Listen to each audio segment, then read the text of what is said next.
bad tattoos had a whole different meaning in the medieval era. In addition to tools of destruction and humiliating pain, these are some of the worst forms of punishment that made the medieval era a very scary time. First up, we have branding. This is now associated with cows in modern time, but it was a common form of punishment in the medieval ages. Anyone who committed less severe crimes such as robbery or adultery could face a multitude of different punishments. One particular fate that was both painful and terribly humiliating was the branding stick. This is pretty much exactly what you would picture and is more than enough to keep people away from committing crimes. Authorities would heat the branding stick to extremely hot temperatures and would place a very painful imprint on the criminal's body. Sometimes it would be on a limb that could be covered up, but repeat offenders would often have the branding placed on their neck or forehead. The branding image would often be the local municipality's symbol, but it could also have something to do with the crime that was committed in the first place. Now, having a boiling hot stick placed on your face is beyond painful, but also leave you with a permanent scar to remind you of the terrible choices you made that led to your arrest. Next on our list is tongue modification, another double dose of pain and humiliation. Now, branding might have left a nasty scar on a person's body, but tongue modification would add another element to a person's terrible humiliation. This was used for various types of crimes and was basically an everlasting punishment that would only get worse throughout a person's life. In the medieval ages, authorities would sometimes take off a piece of a person's tongue if they felt they didn't deserve the right to talk anymore. Now, for starters, this would obviously be incredibly painful. In addition to that though, we all need a tongue in our day-to-day lives. Missing a piece of it will seriously hinder a person's ability to speak coherently and will also affect their sense of taste. Other civilians who noticed a person missing a sizable piece of their tongue would also know that they were a convicted felon who must have committed a terrible crime. It seems like medieval authorities really enjoyed dishing out pain, but they also loved handing out never-ending humiliation. Up next is the Stone of Shame.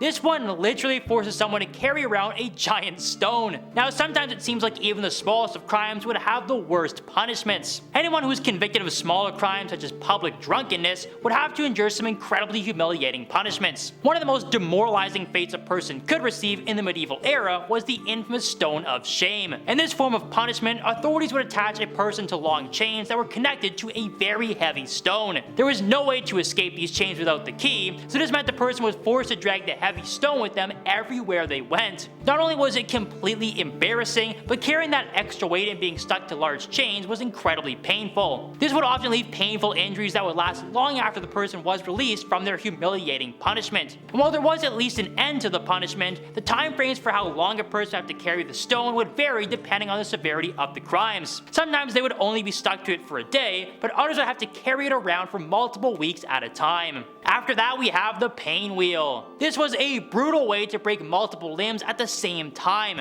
Now, with a name like the pain wheel, it should be pretty obvious that this tool is beyond deadly. This is something that was obviously reserved for some of the worst criminals in the land and would ultimately put a stop to them ever committing crimes again. The convicted criminals would have their hands and feet tied to a rack so the executioner could deliver the gruesome punishment. The executioner would use a blunt object to deliver crushing blows in order to break a person's legs and arms. This is one of the worst forms of punishment a person could endure in the medieval ages, and there were two different outcomes after the initial punishment was complete. Some of the criminals would be released and be forced to live with their injuries, but others would receive a much different fate. If the authorities decided that capital punishment was the better option, the executioner would deliver one last blow to the head. Thank goodness this device was left in the past. Next on our list is tattooing. This is far from the types of tattoos we're familiar with in the modern era. While this is viewed as a pretty trendy form of art today, it was often used for a far different purpose in the medieval ages. This was used as a form of punishment for many different crimes, but it was most commonly used for anyone who was caught in the act of adultery. The tattoo would often be a large letter A, and it would usually be placed on a visible body part so everyone could see that the person was unfaithful. This was of course very painful, as tattoo artists did not have the same equipment that they have today. Sharp objects like animal teeth were often used in place of needles, and the unsafe ink could also result in poisonous infections of the blood and skin. This type of punishment was also another double dose of pain and humiliation. The idea was that the person would have a very tough time finding another lover, with everyone knowing they had committed adultery. Up next are the beef tendon whips. Being smacked around by large pieces of flesh sounds like a truly nasty experience. This gross form of punishment was once again used on anyone who was convicted of the crime of adultery in the medieval ages. It seemed like the authorities really didn't care for anyone who was unfaithful to their partner, and it showed with this type of punishment. This type of torture was pretty self-explanatory, as a convicted criminal would be tossed on the ground and forced to endure a painful beating from large beef tendon whips. Now obviously being whipped by large pieces of animal flesh is just downright disgusting, but it was also far more painful than your traditional ropes. Because the beatings would often last for a long period of time, the tendon whips would also leave some very nasty scars on a person's body. This once again meant that once the pain had finally subsided, the criminal would have to live with another humiliating reminder of the crime they had committed. After that we have elephant trampling. Being stepped on by a 10,000-pound foot has to be one of the worst ways to go. However, some empires in the medieval era felt that this was the best way to deal with anyone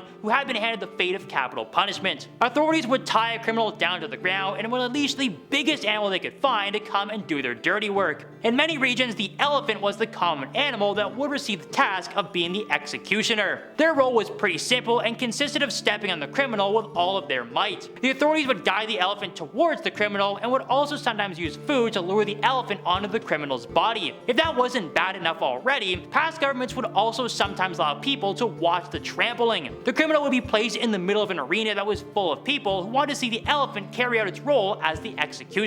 This was another case of humiliation, and sadly for the criminal, it would be their very last memory. Next up is falling. Being pushed off a cliff is just horrible for so many reasons. Yes, many authorities and local governments did not want to spend a dime on traditional torture devices or expensive humiliation methods, and just wanted a criminal to be gone forever. This meant that anyone who committed some very serious crimes would sometimes be thrown off of a cliff as a cost-effective measure. This was a very tragic and gruesome method that ultimately meant that the person had received a capital punishment sentencing. On top of the fact that the criminal would be thinking about their mistakes as they flew through the air, they also had to realize that absolutely nobody liked them. The fact that the other citizens did not want any of their tax money being spent on the criminal and just wanted them gone forever must have been a terrible realization. The possibility of receiving this kind of a humiliating fate should have been a real wake-up call for some of the worst criminals. Up next we have coffins. It turns out that coffins had many different uses in the medieval era. We all know the main purpose of coffins nowadays, but they were sometimes used as a form of punishment in the medieval era. With this type of punishment, a person would be locked in the coffin and placed on public display for a predetermined period of time that was based on the severity of their crimes. While some were locked in the coffin for a day for smaller crimes such as pickpocketing, others who had been charged with more serious crimes would sometimes be left inside until they stopped breathing. The fact that the coffins were on public display also meant the person would be humiliated and shamed by their fellow citizens. Anyone who passed by the coffin could also hear the criminal struggling inside, as they had no way of escaping. The only thing a person could do while they were placed inside the coffin